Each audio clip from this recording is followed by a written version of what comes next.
Let's talk about superhero origins. I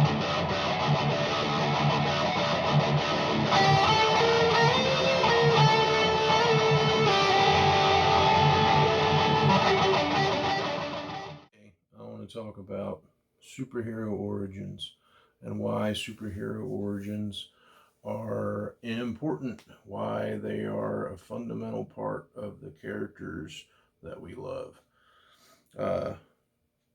I personally love origin stories. I know a lot of people think that origin stories are done to death, but to me, man, a good origin story is the root of the character. It really tells you who that person is. And yeah, there's character growth and things like that as the character goes on. But seeing who that person is as at their core, the origin isn't just about the event that transpires that causes them to become a superhero. It is about what happens within them that makes them become that superhero. For instance, take Superman, right? So Superman, he was sent in a rocket from his dying planet to Earth, where he would have superpowers. And it's not just because he has superpowers that makes him super, it's because of who he is as a person that makes him super. Superman is supposed to inspire you to be a better man. And that's not because he has, super strength, super speed, and he can see through walls and leap tall buildings in a single bound, because we, as humans, we can't do that. But we can strive to be a better person and to do the right thing because it's the right thing to do, which is, that is Superman at his core. There's a story out there called Red Sun, and if you haven't read it, you should. It's really good. And it's what would happen if Superman landed in Russia instead of in Smallville, Kansas. And he's a totally different dude, man. He is not the happy-go-lucky Superman that we all know and love. So your origin story is very important. So I just want to talk about a few today. So like I said, Superman, he is more than just his superhuman genetics. He does the right thing because it's the right thing to do. He stands up for, he has a very strict moral code, and he stands up for what he believes in, truth, justice, and the American way, and all that jazz. So Superman, what's cool about him is that he is the event. There's not really an event that transpired that makes him be a better dude. He just was raised and taught very well by the Kents, and that inherent goodness inside him shines forth into the world because he stands up for what he knows is right, and he acts on what he knows is right, and that's why Superman is cool. So Captain America, man, I love Captain America. Captain America is kind of the opposite of Superman because Captain America was not born great. He was a weakling. He was that skinny little kid that got picked last in all the sports and got beat up all the time.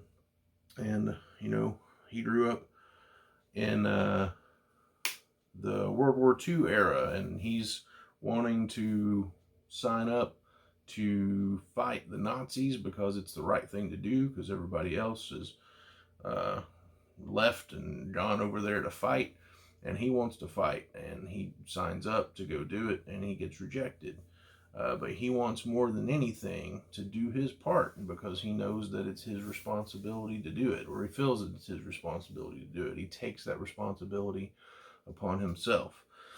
And, he just happens to come along, and an army officer just happens to come along and say, hey, we might have something that will help you serve your country. And, he signs up for this lab test for this experimental super soldier serum that they don't know what it's going to do. This stuff's not FDA approved, man. So they don't know what's going to happen to him. It could do what they want it to do and turn him into a super soldier, or it could kill him. It could totally wreck him. It could give him the worst case of irritable bowel syndrome you've ever seen in your life. But he does it because he's willing to take the risk to do the right thing. And that's kind of Captain America in a nutshell. He's like Superman in the sense that he stands up for what he believes, and he will encourage you to stand up for what you believe in, and he acts on what he believes. But he's willing to take the risk because of what he believes and because of the responsibility that he feels. So speaking about responsibility, here's this guy, right? So Spider-Man's one of the most popular comic book characters that's ever been around. Spider-Man, when he first got his abilities, he's like, baby, I'm cashing in. Give me that money, honey. He goes to like wrestling match and just whops the floor with everybody. And he wins a bunch of money doing that. Then he gets his own TV show. And then when he gets his TV show, that's where, the robbers running through the hallway, and he could stop him, but he doesn't. And he tells the cop, hey man, that's not my job, that's your job. You do it. And then that night when he gets home, he sees that his Uncle Ben has been murdered, and he hears that the suspect is over at this warehouse district. And so he goes over there, and he's like, he'll be no match for Spider-Man. And then when he unmasks the guy and he sees that it was the guy that he could have stopped, it is at that moment that he realizes, oh crap, I just killed my uncle. He didn't kill him directly, but he is partly responsible for the actions that took place that killed his uncle, because he didn't do the right thing when he could have, because he was putting that responsibility off on somebody else.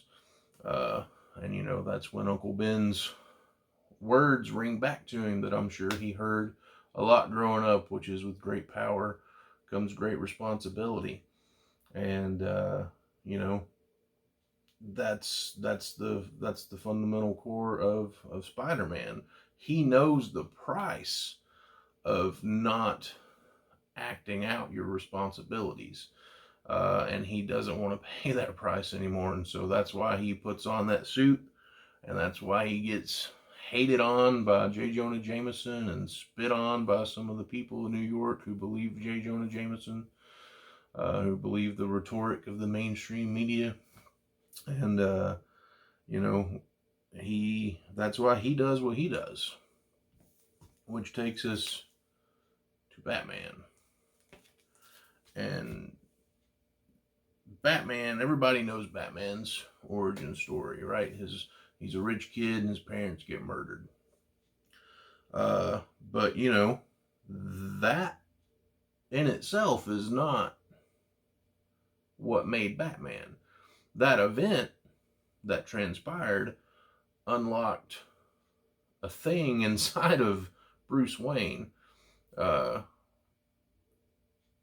Batman does what he does so that no other kid could ever experience what he experienced, because it destroyed him. His parents were his world, and his world was taken from him.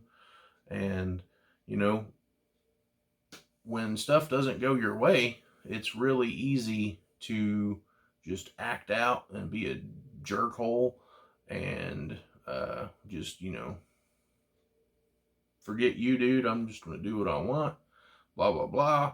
I'm going to live my life. You don't know what I've been through. Blah, blah, blah. But Bruce Wayne wasn't like that, man. As a kid, at like 9 years old, he made a vow that he would fight, he would devote his life to stopping people like that dude that killed his mom and dad at 9 years old, man. And so when I was 9 years old, I was playing NBA Jam and Sonic the Hedgehog and all that awesome stuff, Earthworm Jim. I was playing video games and I was reading comic books. And at 9 years old, Bruce Wayne decides that he's going to start training to be this awesome, unstoppable thing.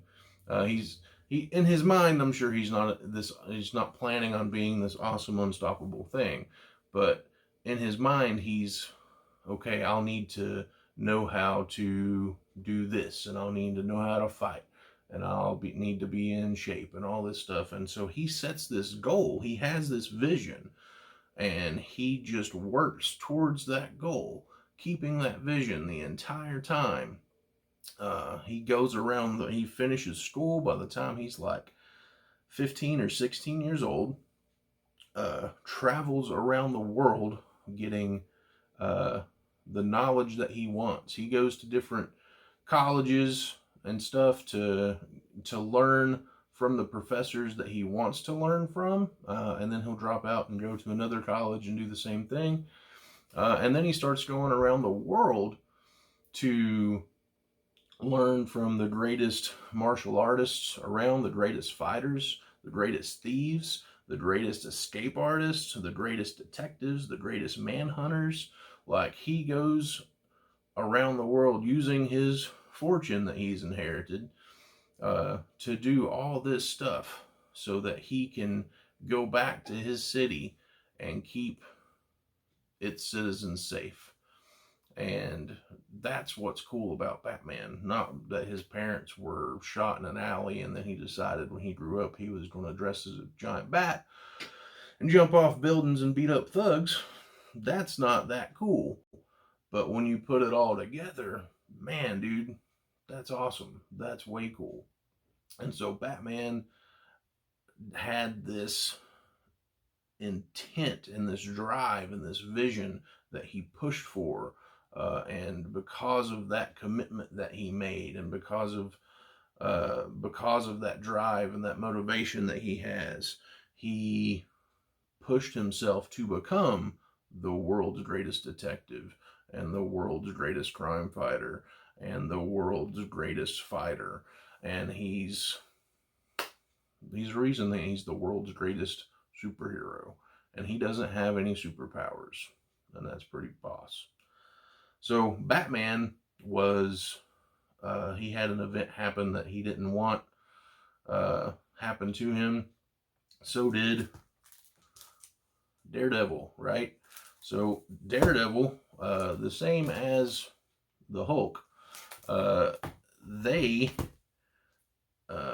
both, their point of origin, and I kind of talked about this in my review of Incredible Hulk 204 a few videos back.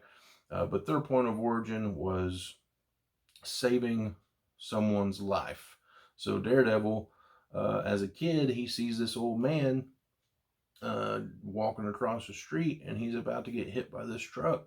And so he runs and leaps and pushes the guy out of the way and saves his life. But in the process, the truck's carrying chemicals, and a vat of toxic stuff spills open and hits Matt in the eyes, and it blinds him, but it gives him heightened senses as a result of that. And so he is found by Stick and mentored by Stick, and Stick teaches him how to fight and tells him that he is important and that he needs to use what he's been given to fight evil. And so Matt had something happen to him that he didn't want happen to him, but he used it for his good, the same as Bruce Banner. Bruce Banner almost the same thing, almost the exact same thing. He sees Rick Jones out on the test site. This gamma bomb's about to go off and release all this gamma radiation. And so he runs out there to save Rick Jones and pushes Rick to safety. But he gets caught in the gamma radiation blast, and it destroyed his life. He can't live more than a few days without turning into the Hulk and destroying a bunch of stuff and destroying his life. He can't have a normal life.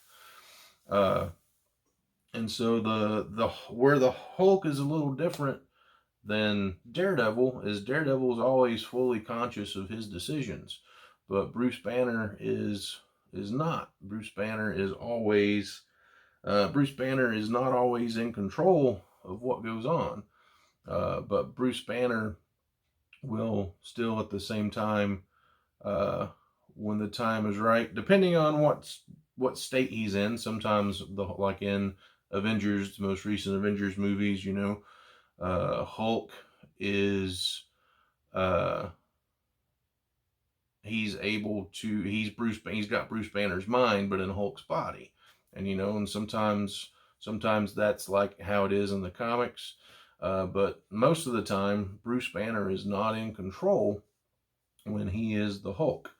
But sometimes he will purposefully allow himself to become the Hulk because he knows that the Hulk can stop whatever this thing is that needs to be stopped that's coming against everybody. But he doesn't want to do that, but he gives into that a lot to allow the Hulk to do what needs to be done. And so what's cool about those is that those two origins is that self-sacrifice that they made wasn't an intentional sacrifice. They both went into those situations not knowing what was going to happen, but because of what happened, they chose to become heroes and use it for good. And it's not always that way with the Hulk, because the Hulk is, he's a monster, but even though he's a monster, the Hulk still tends to do the right thing. And I believe that's something within Bruce Banner that is, leading and motivating the Hulk to do that. It's probably that same factor that made him run out on that test field and save Rick Jones. Because why else would the Hulk be able to save all these people and do all these things if he's just a mindless brute, right? So all he wants to do is eat beans and by a campfire and sleep. That's all he wants. So their self-sacrifice led them to something greater in their life. And, it was just in that moment that they decided to do that. It's not like they woke up that day and they're like, hey, I'm going to go save this dude's life from getting hit by a truck or getting caught in a gamma explosion. They just acted in the moment because it was what needed to be done. Which leads me to my favorite superhero origin, the SilverSurfer. So, the SilverSurfer's origin, he's just a dude living his life on this planet called Zenlaw. He's got this, his lady is Shalabao, who I'm pretty sure is like some sort of royalty on the planet. So he's got it pretty good, right? So Galactus shows up, and Galactus is about to destroy this entire planet, and because that's what Galactus does. He feeds on planets. It's what gives him his sustenance. It's what helps him keep living another day. A planet's like an apple to this guy. So Galactus shows up, and he's going to destroy the entire planet. And so Norrin Radd doesn't want his woman to die and doesn't want his planet to die. And so they know that there's nothing that they can do to stop Galactus. So it's hopeless. Everybody else is just, everybody's like, this is the end. We're done. And Norrin Radd approaches Galactus and says, if you will spare my planet, if you will spare all of these people, I will serve you. I will become your herald, and I will go before you, and I will find you planets to devour. And Galactus accepts and bestows Norrin Radd with the power cosmic and turns him into his herald, the SilverSurfer. And so he intentionally sacrificed himself and his life, the best life that he could have had, and he gave it all up to save not just his girlfriend or his wife, whatever she is, not just his girlfriend, not just his parents, but his whole entire planet, all of his kind. He willingly sacrificed himself so that the world could live. And when he does that, he's aware of what he's going to be doing. He's going to be going around the galaxy before this world ender, this destroyer of worlds, to find worlds for him to destroy. And in some cases this could mean sentient life. So he is willing to become a monster to save all of his people. In later years, you read that the Surfer wanted to, he tried to always lead Galactus to planets that were, where the life wasn't sentient and all this stuff. But that's not how it was at the beginning of the Surfer. He was, he was kind of the power cosmic kind of had an effect on him and changed him a little bit. And it wasn't until he encountered the Fantastic Four that he realized that, these people are worth saving, that this shouldn't happen, and he turns against Galactus.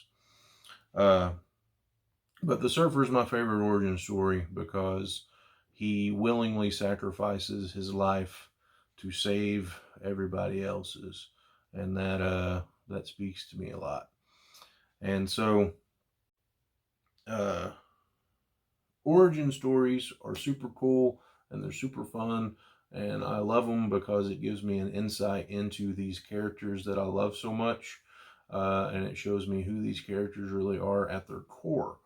That's why, if in the upcoming Batman movie, which I don't know if it's going to be any good or not, if it tells Batman's origin again, I'm completely cool with it, because Batman's origin story is one of the coolest origin stories out there, and I can experience it 100 times over, and that'll be all right with me. So, what are your favorite superhero origin stories? Let me know in the comments. Let me know what you thought of this video. If you liked it, give me a thumbs up, subscribe, maybe share it, get some conversation started. And until next time, thank you for watching, thank you for tuning in, and we'll see you later.